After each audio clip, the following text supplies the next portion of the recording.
தான் சொல்லுவேன். இப்ப கூட நான் வந்து என்னன்னா, சோப்பு கூட போட்டு மூஞ்ச கழுவலைங்க. வெறும் தண்ணீல மூஞ்ச கழுவிட்டு, ஆ ஓகே காலைலங்காட்டி வந்து நான் லைவ் போடுறேன் அப்படின்னா, என்னோட மூஞ்சில தான் முழிப்பாங்க. ஒரு சில பேர் என்னோட மூஞ்சில தான் வந்து அப்படியே முதல்ல தூங்கி எந்திரிச்சோனே என்ன பண்ணுவோம்? கையில ஃபோன் எடுப்போம்.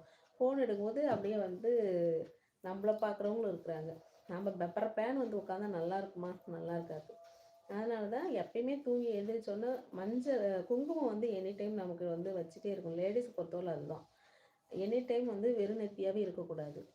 அதனால வந்து சரி ஓகே குங்குமம் வச்சுக்கலாம் அப்படின்ட்டு ஃபேஸ் வாஷ் பண்ணிட்டு, இல்ல பல்லு விளக்கிட்டு, வெறும் தண்ணீல மூஞ்ச கழுவிட்டு, அப்படியே வந்து ஒரு குங்குமம் வச்சுட்டு வந்து உட்காந்துருக்கேன். இதுதான். மத்தபடி வந்து வேற ஒண்ணும் கிடையாது. இதுக்குன்னு நம்ம தனியா எதுவுமே எனக்கு மேக்கப் கூட போட தெரியாது. இயல்பா வந்து பாண்ட்ஸ் பவுடர் போடுவேன். அவ்வளோதான். மூஞ்சிக்கு அடிப்பேன் அவ்வளோதான். மத்தபடி வேற ஒண்ணும் கிடையாது. அதனால இயல்பா இருக்கிறது தான். நம்ம பெருசா இதுக்குன்னு ஒரு ஒண்ணுமே பண்றது கிடையாது. நம்ம எப்பயும் திங்கிற சோறு தான் அவ்வளோதான்.